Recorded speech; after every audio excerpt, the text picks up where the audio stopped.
I direct it to the panel. Harold Scruby, Chairman, Pedestrian Council of Australia. I've been in road safety for over 25 years, representing what we call the walking class. I commend everyone here for this project.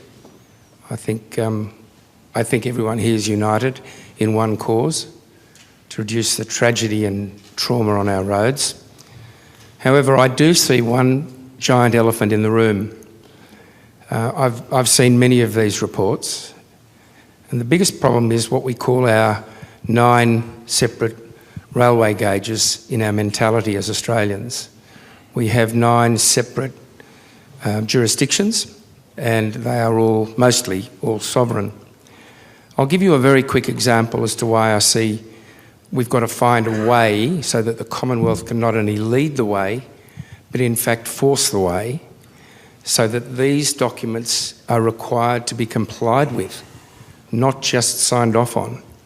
Now, back in 2011, Anthony Albanese signed the last 2011 to 2020 road safety strategy, and pretty well everything in it made great sense. It made the point that speed was the greatest killer on our road. It then pointed to fabulous technology, and we all know technology is the big silver bullet. And it said the point-to-point speed cameras save so many lives overseas, we must implement them.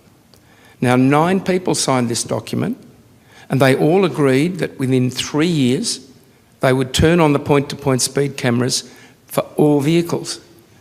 Now, John Crozier, you and I and a lot of people here wrote to the New South Wales government, and we wrote to Mr Chester, and we said, please tell the New South Wales government to turn on these point-to-point cameras for all vehicles. It's a flick of a switch. 14 people have died in these zones, 14 people up to 2016, all from speed-related crashes.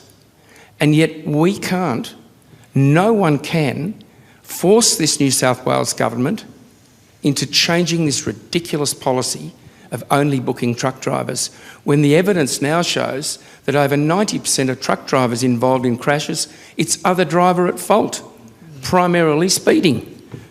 Why can't we get a system here? The Commonwealth pays for all the damage. Only recently we've got a new government. So, Harold, we've got a lot of people who want to ask questions. Final point, yep. Northern Territory, open speeds, the only place in the Western world, a territory where the federal government could have intervened and said, change this policy, you've got the highest death toll in the Western world.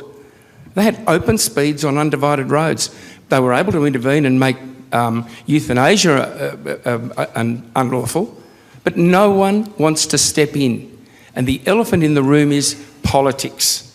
So please, we have a commitment here, a written commitment, to turn on all those speed cameras for all vehicles in New South Wales. Every other jurisdiction has done it. I ask the panel, how is this system that you've got invented here, which is terrific, every word is correct, but how are you going to enforce it?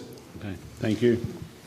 Could I speak on behalf of the panel and from the outset commend Harold Scruby for a passionate lifetime lived in support and particularly for the most vulnerable.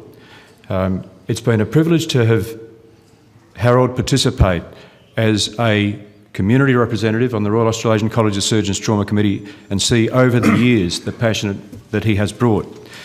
He has rightly identified selective implementation as a significant part of why we have failed to honour a reasonable commitment to reduce serious injury and death by 30% in the decade we're currently 8 years into. And rightly, it is the selective implementation of a science acknowledged in a multipartite way at the beginning of that decade. A single jurisdiction had been singled out by Harold in his talk. The New South Wales jurisdiction, to its credit, has many more per head of population of these entities than other states. Other states have been slower in their uptake. But the key point, speed management, is where we will get our easiest win. Point-to-point is a science technology that is much better evidence than it was 7 years ago when we started the journey. You're absolutely right, riven by competitive federalism, that is not going to get the advance that we actually need as a community.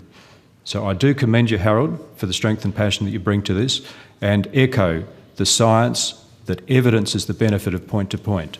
for all road users. In partnership too, Health needs to bring forward the message, this is not about revenue raising. This is about an improvement at a safety level, an inherently safe system in consequence that's much safer for all road users. And Health, again, we fail on advocacy, failing to bring forward the message, the benefit, the health benefit of the implementation and use of this sort of technology. So again, Harold, I do commend you for the courage and the consistency of your message across a life well lived in support of the most vulnerable on our roads, particularly our pedestrians. Thank you very much, and thank you too for your organisation and for what they do. I guess I won't say maintaining the rage, but I just did. But writing letters to not just the transport and infrastructure and road ministers of state parliaments, but indeed also to oppositions. We have got a few elections coming up, obviously, and getting those commitments from them and seeing where they're at the moment. Insofar as point-to-point technology is concerned and turning it on would be a good start.